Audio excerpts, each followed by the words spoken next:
Hey, Liam Austin here, co-founder at Entrepreneurs HQ, here for the Cold Email Success Summit with Matthew Bellows, who is the founder and CEO of Yesware. You might have been able to just see him then, but he was waving. You'll meet him in a second. Yesware serves almost 1 million salespeople at companies like IBM, Groupon, Salesforce, Twilio, and Yelp. So plenty of learning and experience here, and that's what Matthew is going to be sharing with us today are some of the top tips and learnings from that. So first of all, welcome. Thanks, Liam. It's great to be here. Hi, everybody. Good stuff. Well, I know that you were waving a little bit there. You're excited to get started. Do you want to just tell us a little bit more about, your business, your background, and the topic you're covering today? Yeah, sure. I mean, I'm really happy to be here. Small business folks make up the majority of Yesware users. So we have lots and lots of small business owners and small business team members who use Yesware on a daily basis to close more business and stay in touch with their customers and prospects. So it's an honor to be here and talk to you all. I'm thinking of you all out there trying to build your businesses the way I'm trying to build mine. So it's great to be here. I'll just tell you a little bit about Yesware really quickly. We provide software services for salespeople. We basically make email tools that plug into Gmail and Outlook and GCal and Outlook Calendar and Salesforce.com and lots of other CRMs, and basically help salespeople be more effective. And this company was originally inspired by my work as a salesperson and a sales manager, and just wanting software to help me do my job better, help me close more business.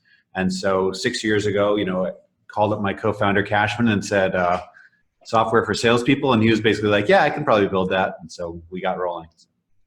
Fantastic. Well, it's good to know that you've been in the trenches and then you built it for yourself. But also, from my notes, you receive up to 200 cold emails a day. So you're also consistently in it from the receiving end as well. Yeah, that's right. Yeah, I have in my time as a salesperson and raising money now for Yesware, we've raised about $35 million from venture capitalists, sent a lot of cold email. And I also get a lot of cold email from people who want to sell me stuff. And as an old sales guy, I take those messages very seriously and always look for the best one. So I have some experience with this topic. Excellent. Well, some is probably a little bit of an understatement, but do you want to just talk a little bit about what you want to cover today and also why that's important? Sure. I mean, well, Liam, you sent me a couple questions you thought the audience would appreciate, our take on. At Yesware, we've done a lot of research about cold email and effectiveness. Because we have a large number of salespeople using Yesware, we can aggregate that data and figure out what sort of best practices across the entire user group at Yesware.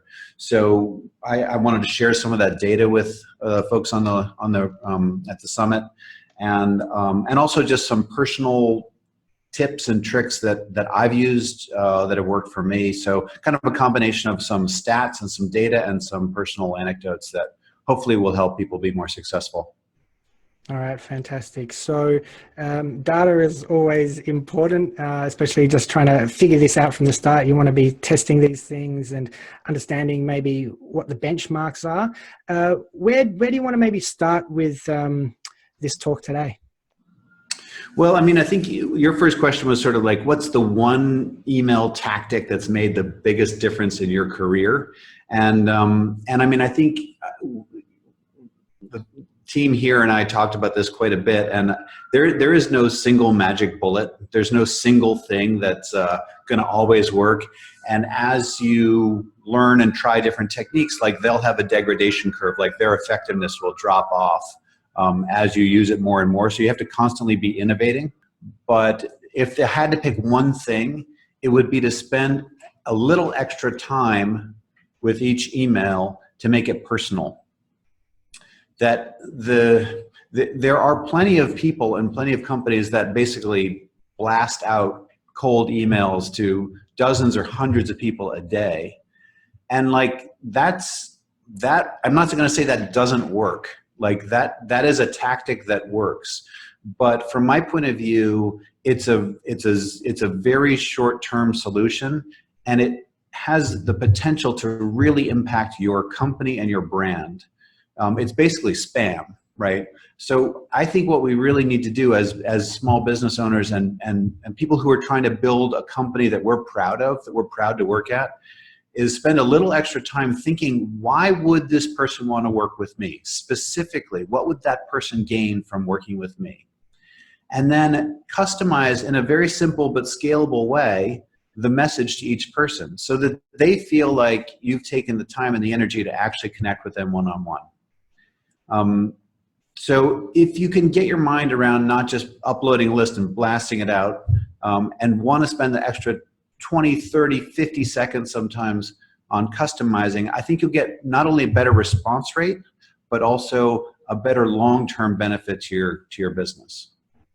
Okay, and just in terms of, doing that research, personalizing your email a little bit, what kind of things should we be personalizing, and how much time should we be spending on doing the research? Well, the time thing is really about how big your deals are. Like, how many emails do you need to send to get how many deals started, to get how much revenue for your business? So generally, the bigger the deal, the bigger the contract value, the more time you can spend customizing your email, right? If you're closing $500 deals, you can't spend as much as if you're closing $5 million deals.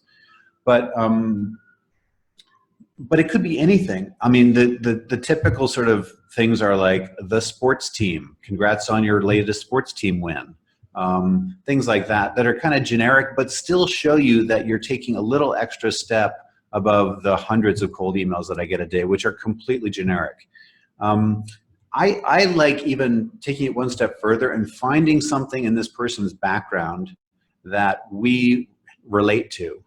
And especially if you can find something that is relatively recent in their professional life and is relatively good. My favorite thing is like the congrats email, like the congratulations on X. If I'm writing to a VC, congratulations on the funding of this new business. Congratulations on the sale of this company you invested in. Congratulations on, the IPO. Or if I'm writing to a business owner, they just raised a round of financing, or they just hired a great new person, or they just announced a great year. Congratulations on this business accomplishment that you've done. And then say, I know you want to take it to the next level. I know you want to do more. I know you're always striving for the next goal. Here's how I think I can help. Here's what we've done. Here's the sort of social proof. We've done it for this company, this company, this company, which is like you, which is bigger than you, which is aspirational for you. Can we set up some time where we can talk about how this might serve your business? Sending a cold email is one thing. Personalizing it, taking the extra time to send it, and make it good is the next step. But then the third step is to follow up. When we looked at about 500,000 salespeople's emails over the course of a 6 or 8 month period, we found that fully 70% of the emails that were outbound sent were not followed up on. In other words, there's a huge percentage of salespeople out there that are sending these things and never following up on it. And that is an enormous opportunity to improve your hit rate, improve your connect rate, improve your deal funnel. You know what I mean? So simply schedule another email to go out after that first one. And do not, please, my friends out there in the small business community, please do not say just checking in. Please don't send those ever again. Instead, say something like, I really want to work with you. Like, I'm following up on this because I care about this, because I really think, we could work together. Just express your enthusiasm with some personal tidbit from the previous cold email to say, because of this, I really am excited to work with you. Can we please set up some time? And send that follow-up within 24 hours. Because we've found that within 24 hours, like fully 90% of the replies that we get as salespeople are sent within the 24 hours of sending. In other words, they're either going to write back quickly in the first day, or they're never going to write back out at all. So send that first cold personalized email, then schedule a follow-up to automatically send. You could use a tool like Yesware to do that. And follow up with a personalized way that says, I'm really excited to work with you for X reason within 24 hours. All right. So there is that one follow-up there, and I can understand, like, yeah, people are going to respond to your email. We look at our own data, and our open rates and clicks and all of that kind of thing are happening in that first 24-hour period, and after that, it just completely trails off, drops down to, you know, less than maybe 5% comes from post that. So get that. What happens, you know, if there's no reply to then maybe that follow-up email? What would you suggest then? So this then goes to the importance of each individual prospect. If you are running a business with a relatively small number of prospects that you have targeted because you're either in a vertical, you're selling something vertical, or you're in a localized market, or there's a very small number of buyers, then you can't give up after the second or third or fourth touch, right? You probably need to spend 8, 10, maybe 15 touches before you give up on that lead. And so what we do is we have a set of features which we call campaigns, which you can set up like basically a touch campaign, which has research this lead, send the first cold email, send the follow-up email, make a phone call.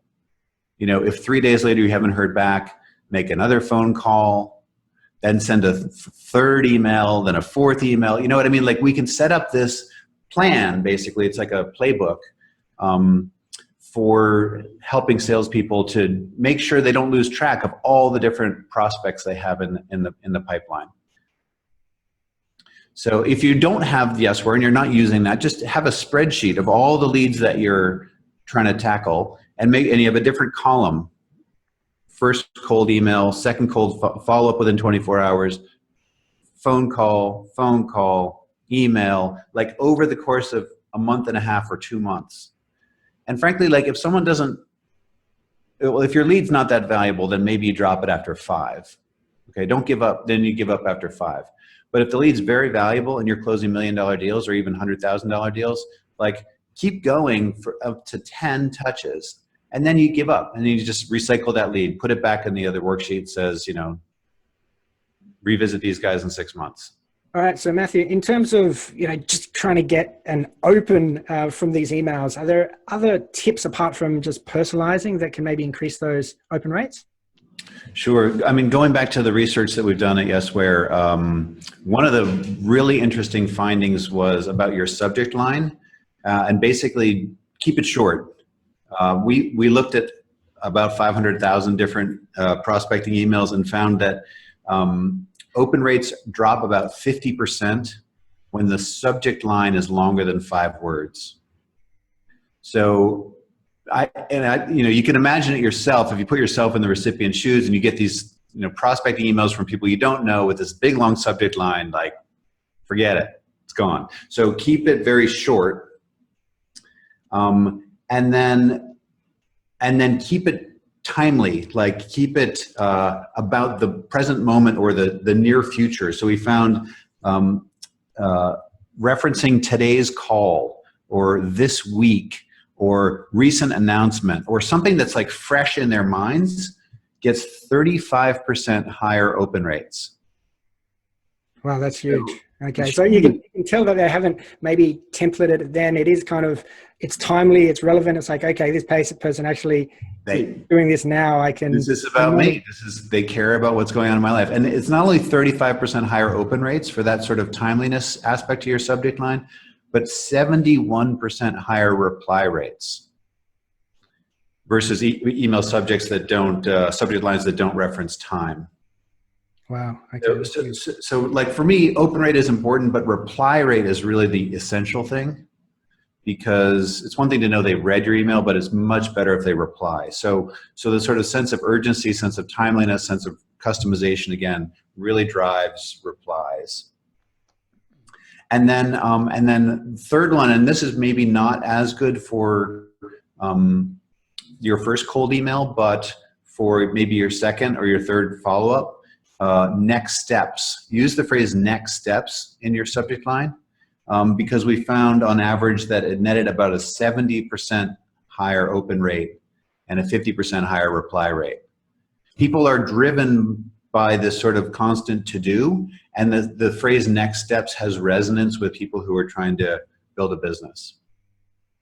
So those are three very tactical subject line open rates driven by our data. Yeah, just on the whole next steps part of the subject line, I've found that, you know, that first email that you send out is generally the one that gets the most opens, the most you know, engagement, and then after that maybe it drops away. And this is maybe not talking about cold email. This is more in terms of like an email list or a newsletter they might be sending. Is that something that you see in cold email as well? And does the next steps kind of just maybe trigger something that, hey, there's something that came before that I missed as well? Yeah, I think that's right. I mean, obviously open rates will change with each list and with each tactic and with the quality of the content. I mean, we have a whole newsletter, you know, product newsletter that we send out to 2 million, how many subscribers? 300,000 you know, subscribers to our product newsletter, where we give content and research and tips like this. And we find that tremendous differences just month to month with open rates based on the subject line. But we're talking about one-to-one sales emails here.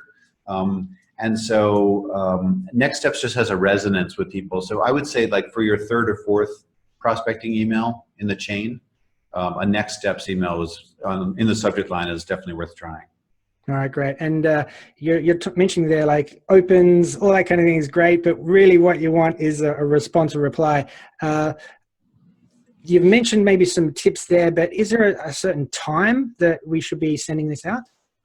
Yeah, so it's a little bit counterintuitive, actually, but again, the research that we've done on time to send shows pretty clearly that sent in the early morning or in the mid to late evening are actually much more effective than sending during normal business hours for the recipient. So think about what time zone the recipient is in, and then send the email like between 5 and 7 a.m. their time, or to arrive between 8 p.m. around 8 p.m., 7, 8, 9 p.m. It's basically like people are on their email much more frequently than we tend to think of in terms of business hours, obviously with their phones.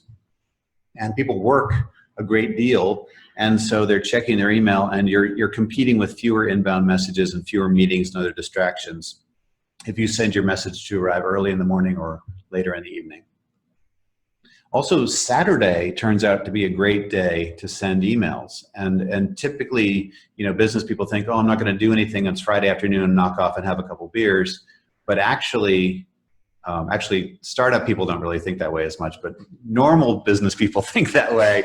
And actually, that's a great time to send business emails. Send them on Friday afternoon, send them on Friday night, because they'll get opened on Saturday morning.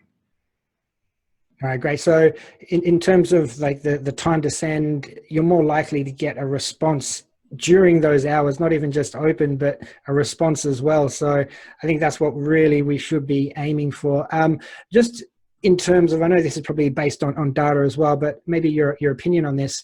Say you send out the email at, between 5 and say it's like 6:30 a.m. You get a reply. Is that reply happening obviously within the first 24 hours, but it's probably being read between that time, so it's being replied to within that time as well? Should you then continue the conversation immediately, or is it something that, you know, you should wait till, you know, the evening again to make sure that you're going to get a second reply? So we haven't done a full-scale study on this, but I personally feel like once you get engaged in the conversation, once somebody writes back and says they're interested in talking with you, timeliness of reply is really, really important. It's so much better. Like, if I send you a cold email, we've never met before. In fact, you sent me a cold email. It wasn't that cold. It was kind of cold. We had done something a year or so ago, but we didn't really know each other at that point. And I wrote right back, and then you wrote right back immediately. And then I suddenly feel like, hey, this guy's really involved. Like it sort of builds on the customization approach. Like, oh, this person cares about me. They specifically want to do business with me. Then I write to them and they write right back immediately. It's like, oh my gosh, this person's on the ball. Like, here's someone I want to deal with. So I would say that responsiveness to the prospect's reply is at least as important as the subject line of your outbound email. Yep, and I'm glad you kind of maybe brought that up. It puts me in a good light, but also lets everyone know that like there's no excuses. I'm in Europe, completely different time zones to a lot of the speakers we have and the people that we do a lot of maybe cold outreach to, and yeah, sometimes it means that talking at crazy hours, at early mornings, late nights, and sometimes, yeah, if you want to win the prospect, maybe sometimes you need to go that extra step to, be there and be timely when it's appropriate for the person that you're targeting. I couldn't agree more, and which is not to say you shouldn't take vacations or take weekends or take breaks, right? But just don't prospect during those times. Just turn off your outbound campaigns while you're on your break. Yeah, and this probably brings us quite nicely into the next one about just being more efficient, because a lot of this maybe just sounds like, oh, Liam, what are you talking about? Like, I can't do these late nights, these early mornings, I've got a family, all these other things that might be coming up in someone's life. How can we be more efficient? Well, I mean, that's just down to software, right? I mean, software is incredibly helpful in this regard, and one of the reasons why we started Yesware. The other thing I would add, just in terms of efficiency, there's a lot of efficiency to be gained in your motivation. In other words, why are you doing this? Are you really excited to be doing this? Are you passionate about what you're doing? Or do you hate your job and just want to get through the day? People that, are stuck in dead-end jobs that they hate, it's hard to be motivated enough to sort of bring your A game and therefore have the energy to focus and work hard. And I think I can tell already from your point of view, like you're a hustler, you want to make this work. You want to build this